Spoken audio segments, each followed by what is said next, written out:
All set here. I'm gonna be smoking through the whole thing, which I am aware will probably cause me not being able to advertise. Monetize, I'm not looking for that, but advertisement is actually not too bad. It attracts viewers.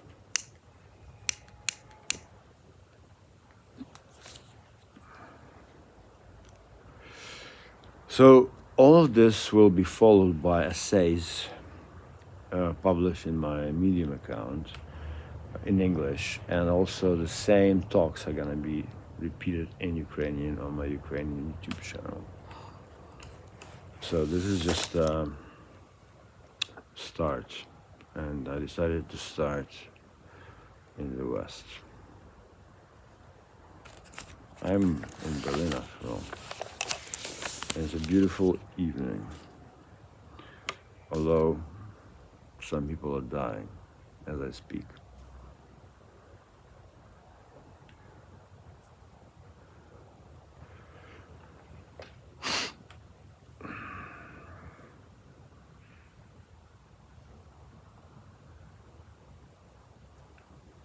Very well. So, part one, The Apocalypse Now, final cut.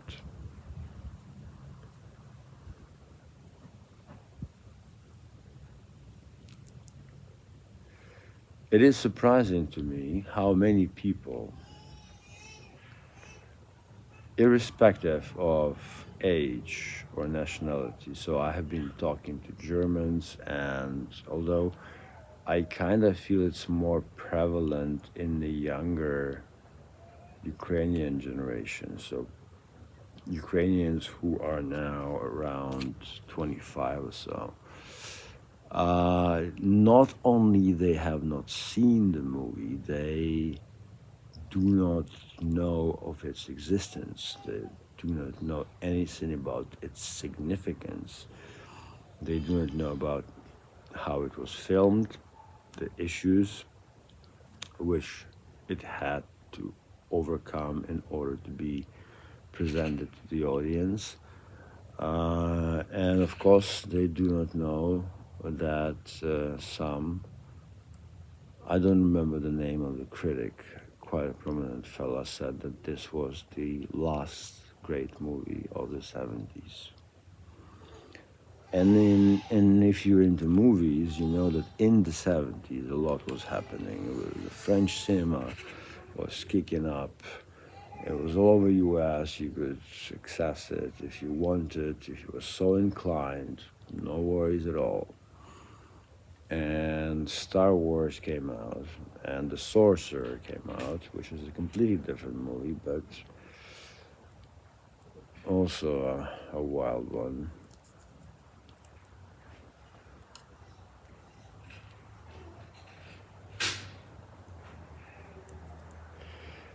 And this was the time when they finished filming The Apocalypse Now. Francis Ford Coppola did.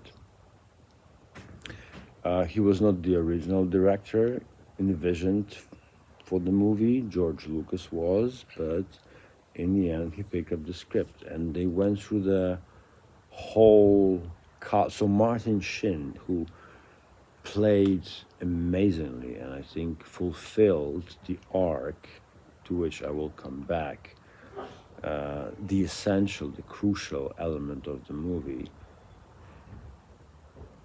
with tremendous skill, was in a sense a random guy on the set. And to add to that, he had a near fatal heart attack. And he had to conceal that for a long time for fear of being taken off the set. It is really, so if you, there's a documentary about it, if you haven't seen the movie, I strongly encourage you to see it. And there are different cuts, and right now, the one I saw last is called the final cut. So to my knowledge, 3 cuts exist. The theatrical cut, the original theatrical cut, which is the shortest. It's standing at 2 hours something, maybe 10, 20 minutes.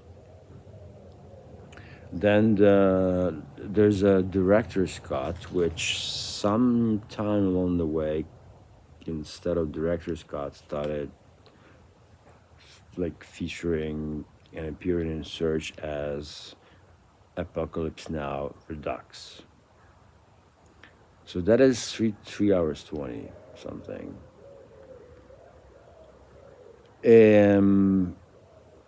It received a lot of criticism, partly, and I think justifiably so. And Mr. Coppola, to his credit, so the story goes, took it to heart and made this final cut, which is just shy of 3 hours by 15 or 20 minutes. So standing at, say, 2:45 to 40.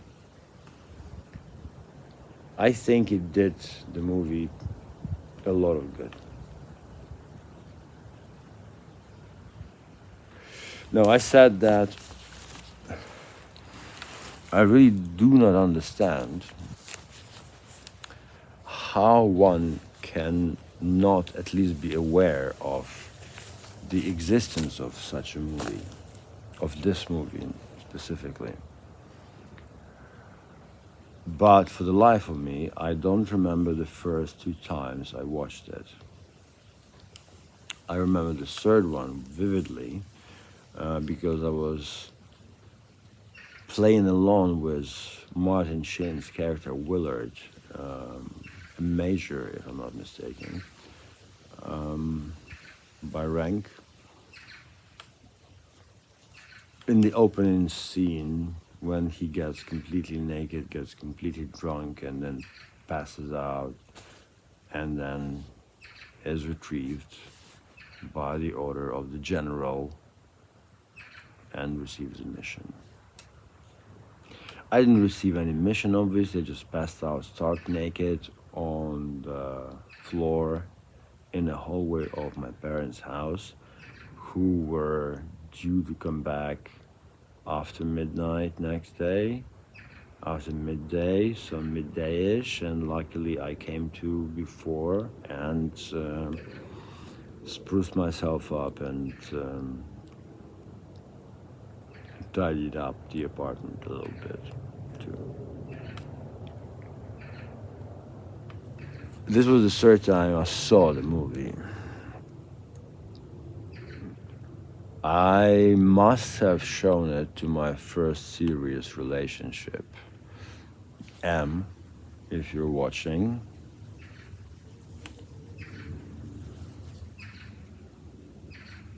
Cheers to you. But probably more than once, twice. So let's say, give or take, 4 or 5 times by the time I was 20, definitely. I already saw it, and each and every time this was a director's cut.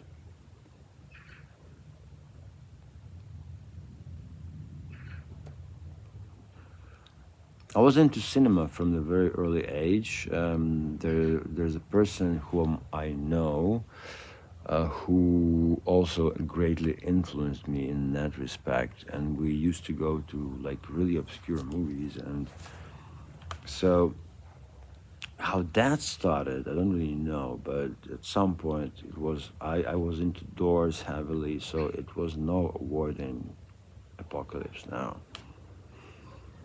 And yeah, I watched it. And it was an anti-war movie. It was absurd, and it was greatly filmed. And the helicopter, not the attack itself, but the approach with Wagner, which gets a lot of shit. Like the white man is coming, but this is exactly why it was filmed the way it was filmed. Because yes, the white man is coming.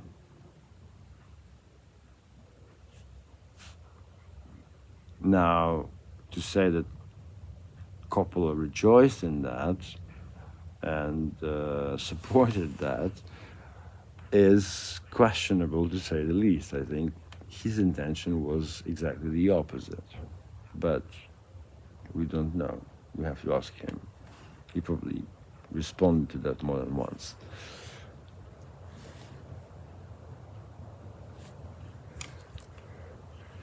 So I'm gonna be spoiling.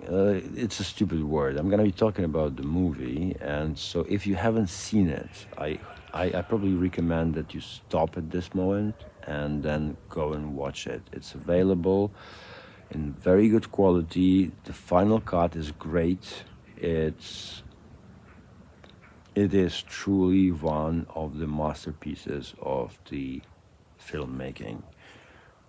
All over the globe, East, West, doesn't matter. I'm into Eastern cinema. I like Korean cinema, Chinese cinema, Hong Kong cinema, Japanese cinema, Manila cinema, everything. And yeah, the likes of Takeshi Kitano or before him Akira Kurosawa cannot be denied.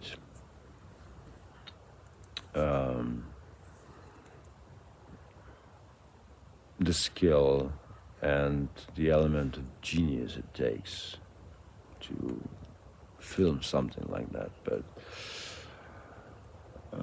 all I want to say is that it is truly on par. It is the world-class masterpiece which will be hard to beat, and I don't think it will ever be beat because the times have changed.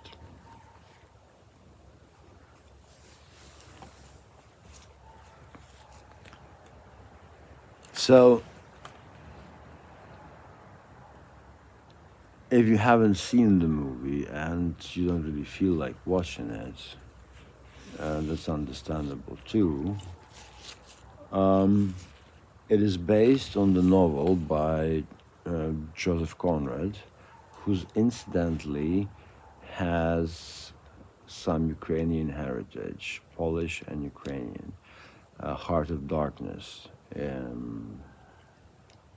is the name of the novel.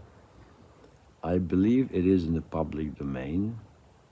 You can just go to Project Gutenberg if they opened it in Germany. If they didn't, just use the VPN. There was this bizarre thing going on with Project Gutenberg in Germany. I don't really want to go into that. That would be a really, really unrelated diversion. But it is funny. Look it up.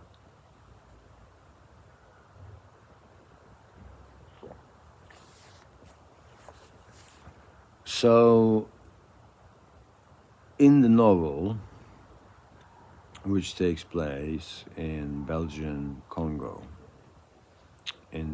towards the end of the towards the end of the 19th century, basically. I think a major or an equivalent of that, basically a person, a trustee, is sent upriver to investigate what's going on there, because there have been alarming reports reaching the headquarters about the local governor going completely insane and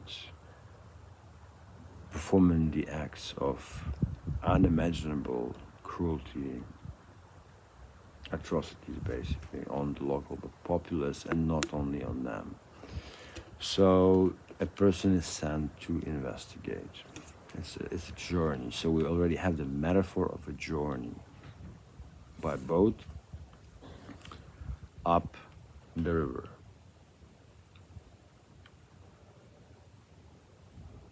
Now, as it happens in Vietnam, Cambodia, and Laos, to a lesser extent, the rivers are pretty big part of transportation network, just as canals are here in Germany, in case you didn't know. A lot of stuff is being transported by ferries internally.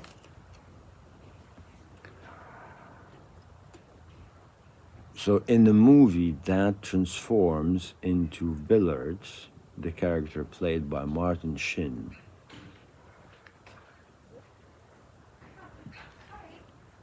getting in order to travel up the river and locate this renegade colonel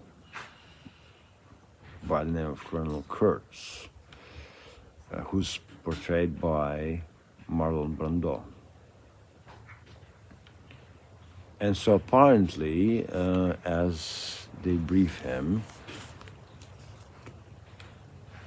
this person, Colonel Kurtz, has gone completely insane. So, well, to begin with, they stopped responding to communications from the headquarters. They stopped coordinating with the headquarters. They stopped obeying the orders issued by the headquarters, which is enough to get court-martialed and removed by itself. But not only that, they would execute operations successful and sanctioned by highly successful yet very brutal. And so the transmissions this person, Colonel Kurtz, would sometimes issue, of which they play a bit,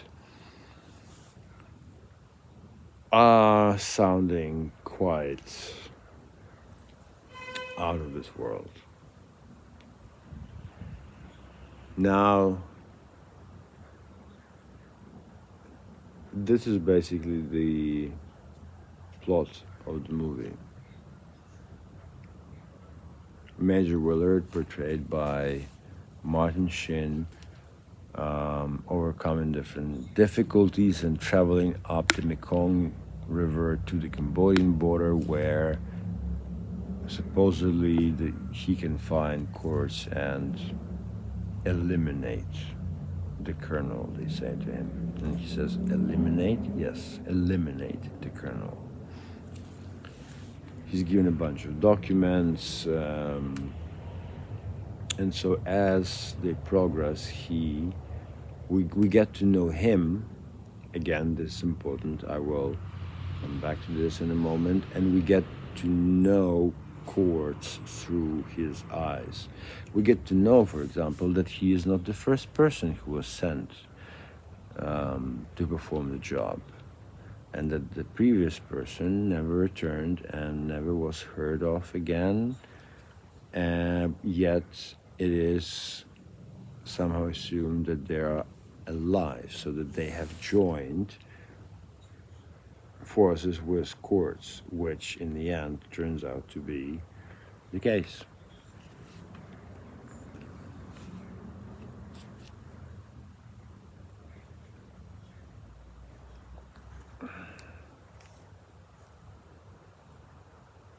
So Kurtz is probably in his mid-40s at the time.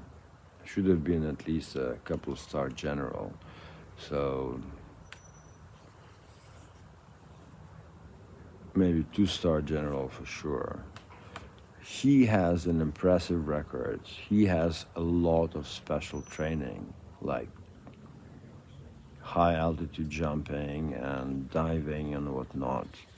So he is a soldier, a kshatri, a warrior, and a leader. And Martin Sheen, so I think Kurtz is originally from Rangers, if I'm not mistaken, but he was acting with the Green Berets.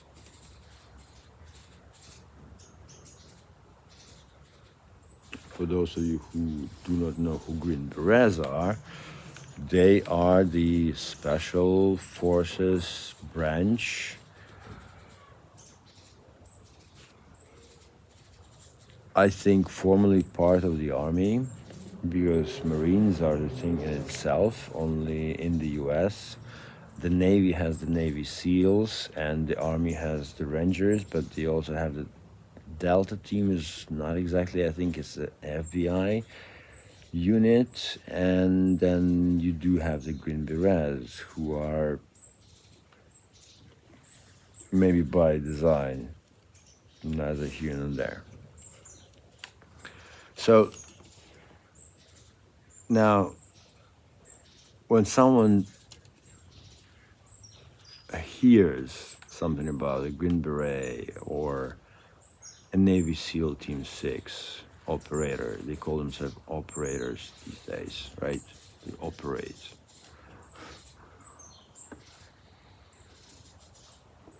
One assumes some kind of ultimate soldier, not unlike like a scene from Extraction, say. But in fact, this is not what these people do. I mean, they do all that. That goes without saying. They have to be able to make explosives from soap and dirt and seawater, but this is not how they are intended to operate by the doctrine. Many of them have 2 master's degrees or even paid PhDs in nuclear physics, say, in magnetics and all that, and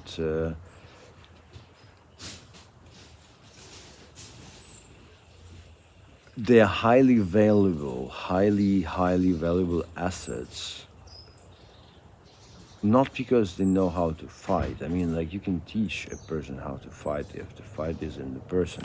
Of course, they know that. But they are the organizers. So you drop 5 of them, deploy 5 of them behind the enemy lines. They would go on what's known as long-range reconnaissance patrols, which means like you go in 300 kilometers behind the enemy lines. So they will speak multiple languages. They will be expected to pick up on the local dialect very fast. They will be expected to blend in, to build relationship, to assess the political situation, the balance of power, and within, say, a couple of weeks or months, having a standing militia of 100 or so people behind them. So that's not unheard of. So this is what Green Berets do. And this is an equivalent of Wimpel, used to be called, a unit of the Spetsnaz ГРУ, Спецназ Главного разведывательного управления Российской Федерации. Пиздец Российской Федерации. But yes, one has to give it to them that these are the same sort of fellas. The Spetsnaz, the Special Operation Forces of the General Directorate of the Armed Forces of the Russian Federation, or USSR back in the day, they were like that.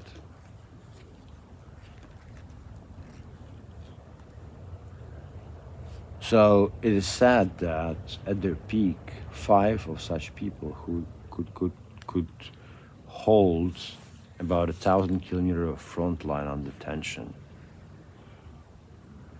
So this is asymmetric warfare for you. The Green Berets were the first ones in Vietnam. What's known as the Vietnam War or American Vietnam War, but technically is more correct to be called the Second Indo-Chinese War, because there was before that the first one against the French. And this has resulted in Geneva Accords and the formation of the state of North Vietnam.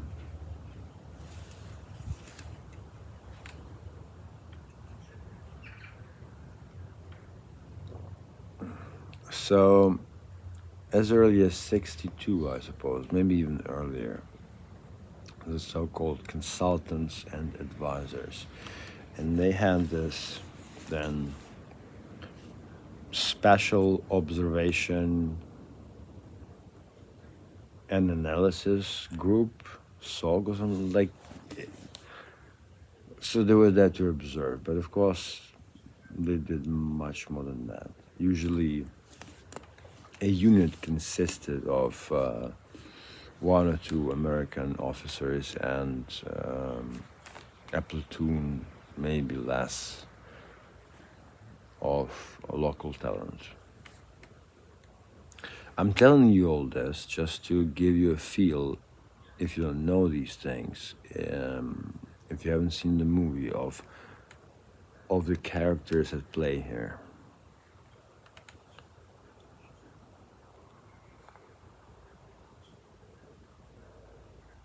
So, inevitably, of course, they reach the base of operation of Colonel Kurtz with lots of adventures and losses, and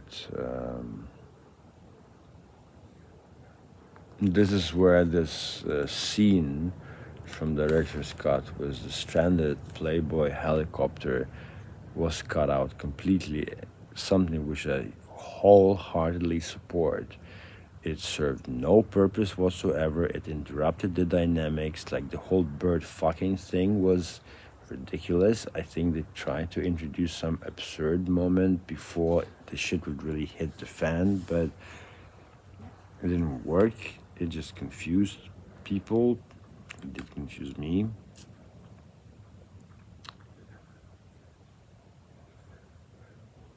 So that's done. You don't have this in the final cut.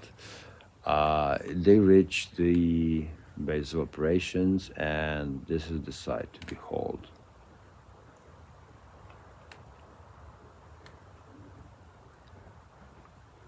You see severed limbs and heads, and people tied to trees with a barbed wire, people being tortured, North Vietnamese supposedly, by the combination of forces of mountaineers, South Vietnamese, and Cambodians under the leadership of Colonel Kurtz, whom we don't see much all that much.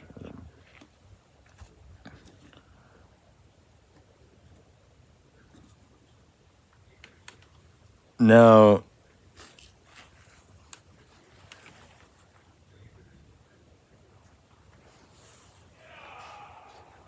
at first, Willard is put into a cage.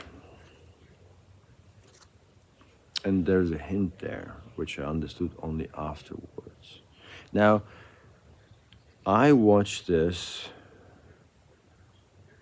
say, relatively recently, maybe a couple of months ago, the final cut. And it was as if I watched a different movie. I think the montage, the cut, has to do something with it, but also the fact that there's war happening in my country, and people are dying, and it's really real, and it's actually pretty dire.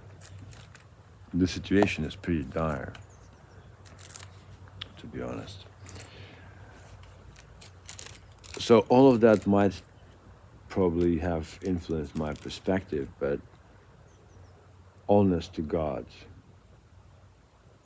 I was watching the movie as if I was watching it for the first time, and this was my probably 7th or 6th time watching it.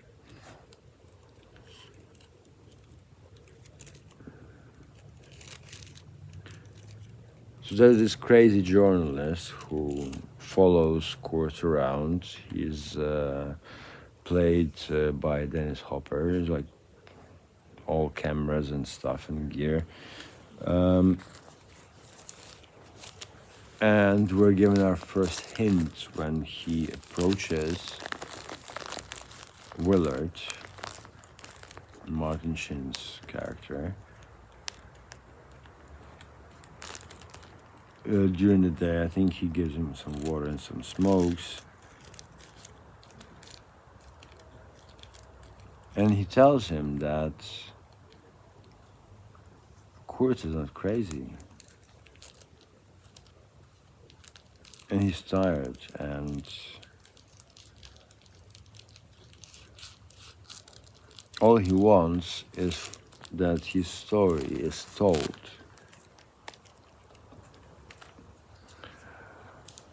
After the fact.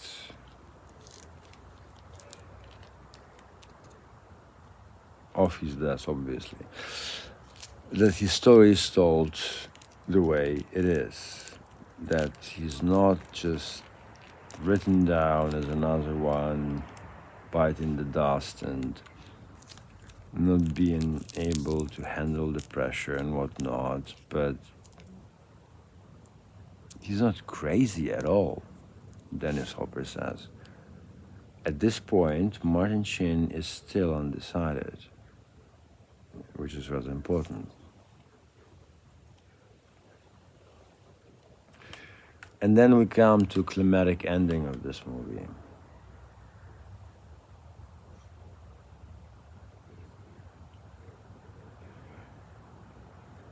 This is the scene, I've seen it many times, and each and every time I really want to leave the room. I don't want to watch it, and yet I force myself to do it. It's a juxtaposition of a ritual of communal slaughtering of a bull with machetes, with a lot of blood. It's very gory. It's like, really gets to you. And killing, of course, by Willard.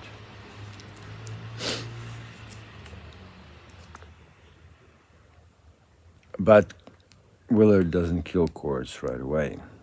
Kurtz gets to have his say. And for the life of me, I need to see, I don't know if that was in the director's cut or not. Because if it wasn't, it changes the picture completely.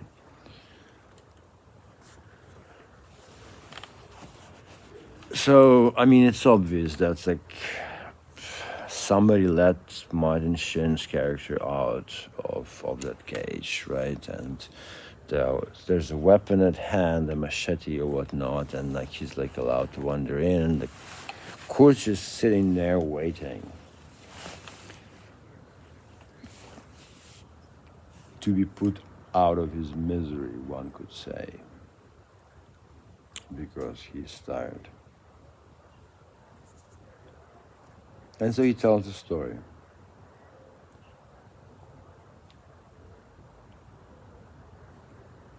He tells about how there was a time when he was attached to the Green Beret unit, and they were checking the supposedly pro-Viet Cong village, the base of operation, and they checked it out. They didn't find any literature, any ammunition depots. It was like really just a village. So everybody relaxed, and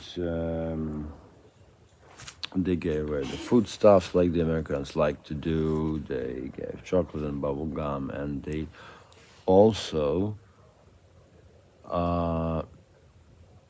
doctors did the vaccination against some common disease. We're talking vaccines from diphtheria, or I'm not sure if it's a correct English rendering of it, or typhoid, which we had for years and decades, and which are really studied and proper. You'll be like crazy not to give your, I'm sorry, but yes, you would be crazy not to give your kid a vaccine against typhoid in this day and age. Now, COVID is a different matter, but let's not go there. So they do that, and they ship out. And then he said that about an hour in,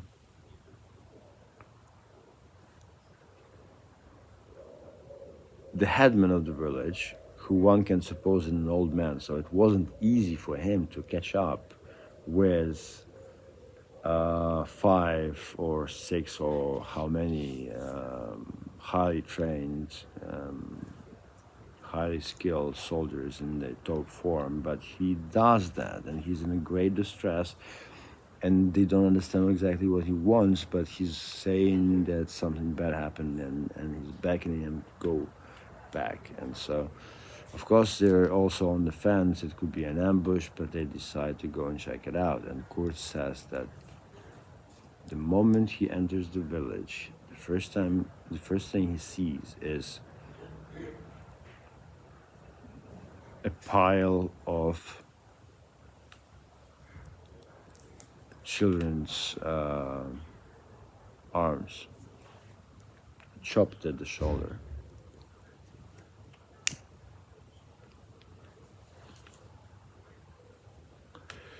So every kid who was vaccinated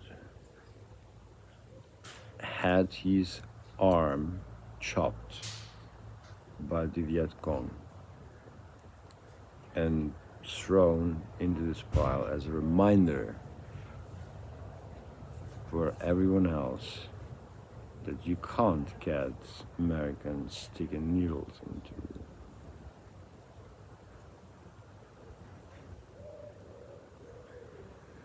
He was horrified.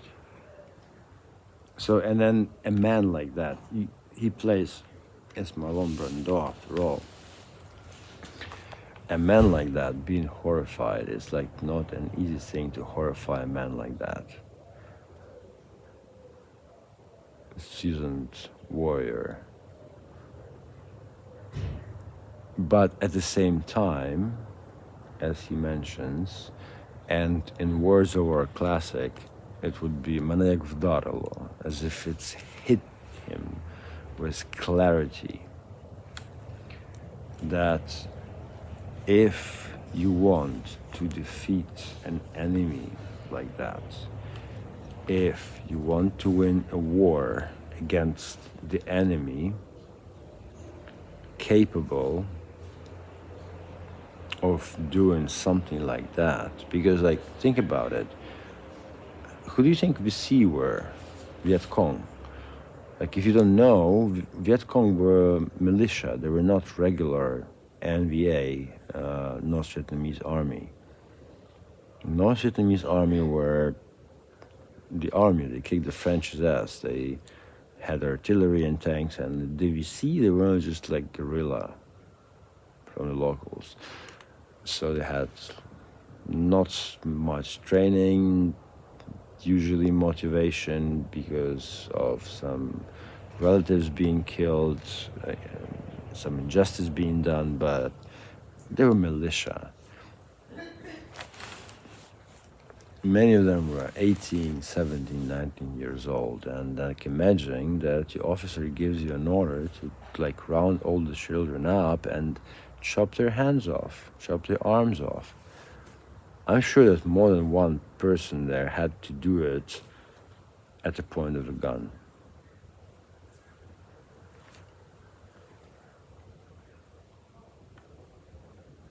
Yet it was done. And so Kurtz, by his own words, standing there and looking at that, realizes that, and you really ought to watch the movie to see this, that he didn't get crazy at that moment. He just, so officers are given discretion, as it's called in English, right? The right to decide what to do. They're given objectives, which is, broadly speaking, for someone like a colonel, is to win the war. And then they're free to choose the means available to them, which could advance them towards that goal. So what Kurtz felt was not falling apart and becoming crazy. No, it was a cold-blooded,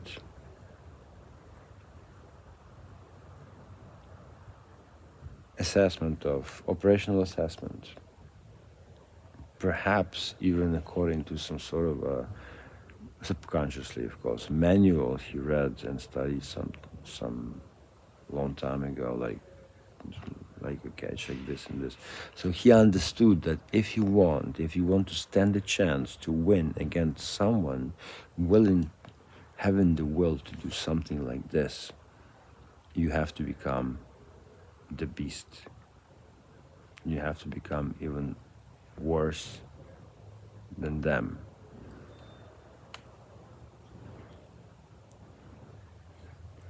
And this is exactly what he started doing.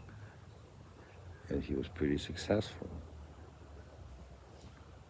And now I come back to this thing I mentioned a few times before, the Martin Sheen character. Now, it almost feels as if there's this whole, like, movie before that, these 2 hours, there were preamble for this final scene to give credibility to Martin Sheen, because he starts as also a little bit unhinged. Well, not a little bit, quite unhinged. But as he travels, we can observe him switching into a completely different mode. And we understand as viewers that he's not insane. He's done some terrible shit, but he is not insane. His mind is clear, and like this scene is a beautiful scene, how it's done, played, filmed. He listens to the story, and it dawns on him that Kurtz is actually not crazy. He's not crazy at all. He's completely sane. He's just doing whatever he was supposed to be doing, whatever he was ordered to be doing. It's just that he realized something some other people have not realized or did not want to realize. And again, this is like I can't help but compare this to management, to the organization I work for, but I would say probably each major corporation.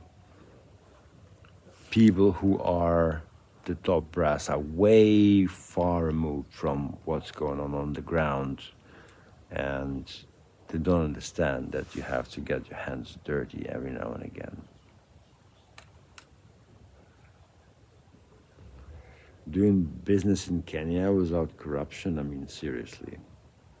You can talk about it all you want, but I'm sorry. Like, if you're from Kenya and it hurts your feelings, but I have friends from Kenya and I'm from Ukraine, so I can well imagine it is like that.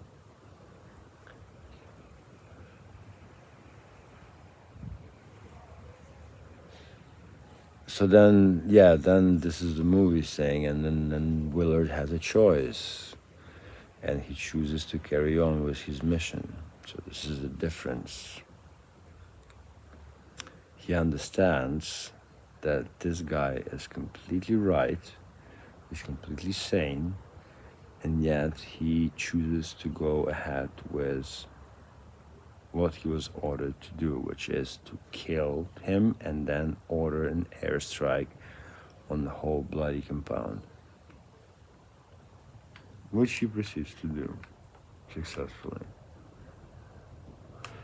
Because Kurtz doesn't really offer any resistance,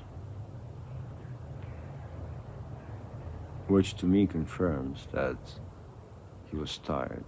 He was not maniac, just looking for another North Vietnamese to tie to a tree with a barbed wire and torture.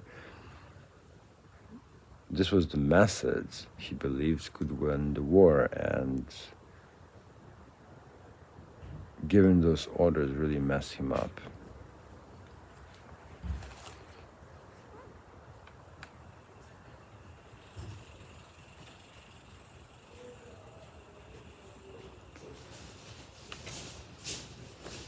So this is the moment in the movie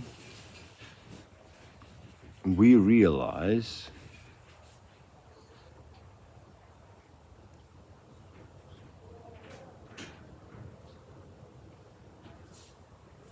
because of what Kurtz said and did, because of people he was able to draw towards his cause, that each and every one of us has what you might call a beast, what Jung used to call a shadow, or the shadow, or just like a bad side. Each and every one of us, irrespective of gender, sex, color of our skin, ethnicity, upbringing, has this potential in us. I have it, my mother has it, my father has it. It's just that we don't usually realize that potential because we manage to build a society which functions more or less so that we don't have to do it. But there are cases, even in civil life, say when a mother with children gets endangered and there's no help around and there's no way to run, and then she blanks out, and then suddenly she finds herself covered in blood and like holding some kind of stone or shard of a bottle in her hand, and the perpetrators lying there, one having like 12 and other 15 stab wounds. This is not a joke. I mean, you can look up statistics. Such things happen. So this is why I brought up the apocalypse now. This is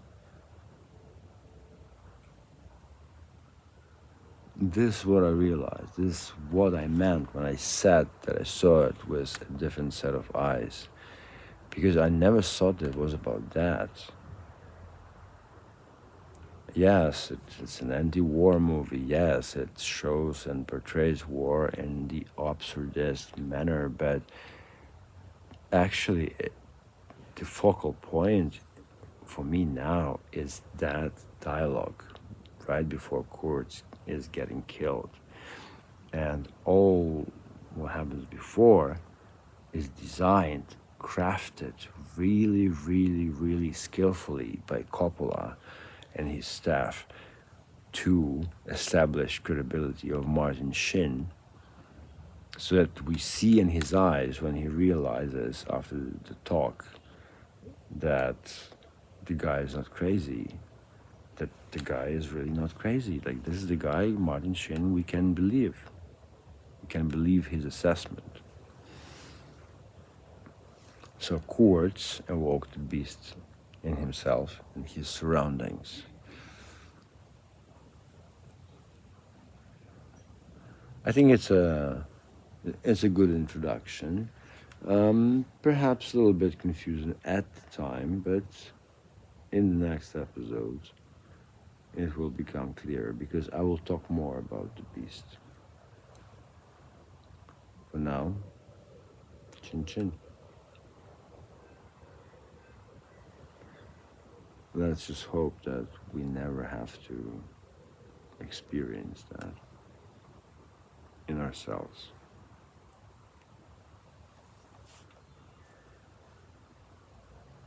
Namaste.